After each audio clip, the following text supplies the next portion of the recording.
नमस्कार. आज आपण एका अत्यंत महत्त्वाच्या विषयाचे सखोल विश्लेषण करणार आहोत.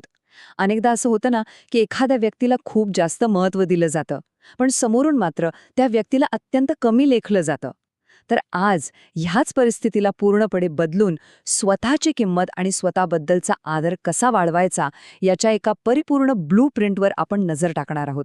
सतत दुर्लक्षित होण्याच्या भावनेतून बाहेर पडून स्वतःचं वर्चस्व कसं प्रस्थापित करायचं हे या विश्लेषणातून अगदी स्पष्ट होईल. आता मूळ प्रश्न हा आहे की लोक अशा व्यक्तींकडे दुर्लक्ष का करतात जे त्यांना खूप जास्त महत्त्व देतात. हा एक असा प्रश्न आहे जो अनेकांना सतावतो. खरं सांगायचं तर यामागचं सर्वात मोठं कारण हे आहे की जेव्हा कोणाचं तरी लक्ष वेधून घेण्यासाठी आपण सतत याचना करतो तेव्हा नकळतपणे आपण स्वतःचीच किंमत शून्यावर आणून ठेवतो. लक्ष वेधण्यासाठी केलेली ती धडपडच मुळात स्वतःचं मूल्य नष्ट करते. ठीक आहे, तर आता या विषयाचा खोलात जाऊया. या संदर्भ सामग्रीमध्ये असे 10 अत्यंत प्रभावी नियम स्पष्ट केले आहेत जे हे नकारात्मक चक्र पूर्णपणे उलटे फिरवू शकतात. हे केवळ काही सल्ले नाहीत बरं का, तर समोरच्याची झोप उडवणारी आणि स्वतःची ओळख नव्याने निर्माण करणारी ही एक ठोस रणनीती आहे. हे 10 नियम कृतीत आणणं सोपं जावं यासाठी या संपूर्ण बदलाचे 3 मुख्य टप्पे आहेत. पहिला टप्पा उपलब्धता आणि रहस्य. दुसरा टप्पा स्वतःची नवी ओळख आणि तिसरा टप्पा अंतिम आणि प्रभावी यश.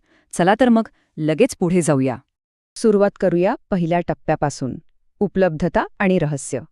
स्वतःची किंमत कमी होण्यापासून थांबवण्यासाठी सुरुवातीला नेमके कोणते ठोस बदल करणे आवश्यक आहे ते आपण यात पाहूया. आता यातील सर्वात रंजक गोष्ट म्हणजे हा तुलनात्मक दृष्टिकोन. एका बाजूला मूल्य नष्ट करणाऱ्या सवयी आहेत आणि दुसऱ्या बाजूला मूल्य वाढवणाऱ्या सवयी आहेत. उदाहरणार्थ, कोणाचा मेसेज आल्यावर लगेच रिप्लाय देणं. जेव्हा क्षणाचाही विलंब न लावता सतत उपलब्ध राहिलं जातं तेव्हा समोरच्याला वाटतं की त्या वेळेची काहीच किंमत नाही. याउलट प्रतिसादाचा वेग कमी केल्यास कामात मग्न असल्याचा स्पष्ट संदेश जातो. तसंच तू मला रिप्लाय का नाही दिलास असे जाब विचारणे त्वरित थांबवणं खूप गरजेचं आहे. ही शांतता आणि भावनिक अंतर सत्तेचे संतुलन एका क्षणात बदलून टाकतं. बघा, उघडं पुस्तक कोणालाच वाचायला आवडत नाही. किती खरं आहे हे. आजकाल सोशल मीडियावर प्रत्येक लहानसहान गोष्ट शेअर करण्याची सवय अनेकांना असते. पण जेव्हा एखाद्या व्यक्तीबद्दल सर्व काही अगदी सहज उपलब्ध असतं तेव्हा त्या व्यक्तीबद्दलचं आकर्षण आणि कुतूहल संपुष्टात येतं. आयुष्य थोडं गुपित ठेवलं, काय चाललंय याची माहिती लपवून ठेवली तर लोकांच्या मनात एक गूढ निर्माण होतं आणि हेच रहस्य लोकांना अधिक आकर्षित करतं. याच टप्प्यातील आणखी एक अत्यंत आवश्यक घटक म्हणजे भावनिक स्वातंत्र्य किंवा इमोशनल इंडिपेंडन्स, म्हणजेच स्वतःच्या भावनांची चावी कधीही दुसऱ्याच्या हातात न देणं. कोणी स्तुती केली तर आकाशात उडणे आणि कोणी दुर्लक्ष केले तर रडत बसणे ही अत्यंत घातक सवय ठरू शकते. खऱ्या अर्थाने भावनिकदृष्ट्या स्वतंत्र होणे म्हणजे आनंदासाठी कोणाच्याही सहवासावर किंवा मान्यतेवर अवलंबून न राहणे. जेव्हा एखादा माणूस एकटा असूनही स्वतःमध्ये पूर्ण आणि आनंदी असतो तेव्हा जग त्याच्याकडे आकर्षित होतच होतं. आता प्रवेश करूया दुसऱ्या टप्प्यात, स्वतःची नवी ओळख. दीर्घकाळ टिकणारा आदर मिळवण्यासाठी मानसिकतेत कोणते खोलवर बदल करावे लागतात हे इथे अगदी स्पष्ट होतं. तर इथला सर्वात महत्त्वाचा मुद्दा हा आहे की सर्वांना खुश ठेवण्याचा प्रयत्न करणे हा स्वतःचाच सर्वात मोठा अपमान आहे. प्रत्येकाच्या कामाला होकार देणे थांबवलेच पाहिजे.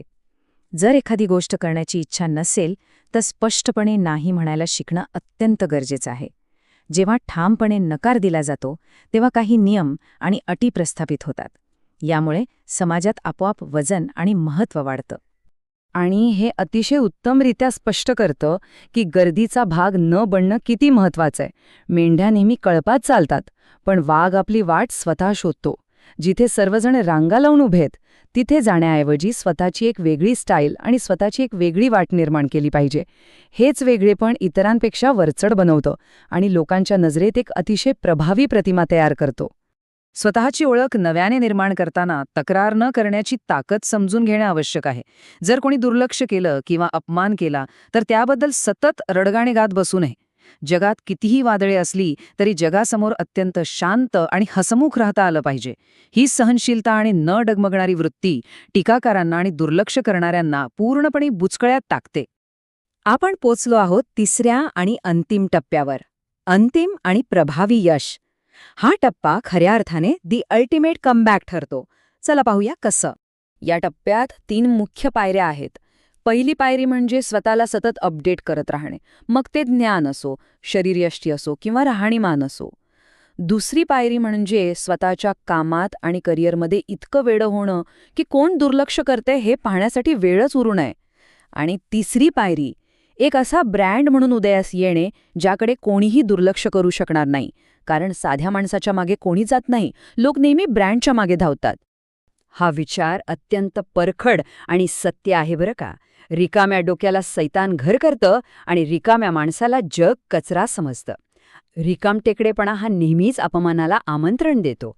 म्हणूनच स्वतःची संपूर्ण ताकद, ऊर्जा आणि वेळ एका विशिष्ट ध्येयावर आणि कामावर केंद्रित करणे हाच यावरील एकमेव उपाय आहे.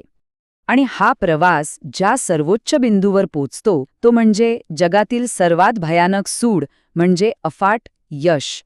कोणालाही शिव्या देण्याची किंवा भांडण्याची काहीच गरज नाही. जेव्हा प्रचंड यश मिळतं तेव्हा कालपर्यंत दुर्लक्ष करणारे लोकच सर्वात आधी संबंध जोडण्यासाठी धडपड करू लागतात.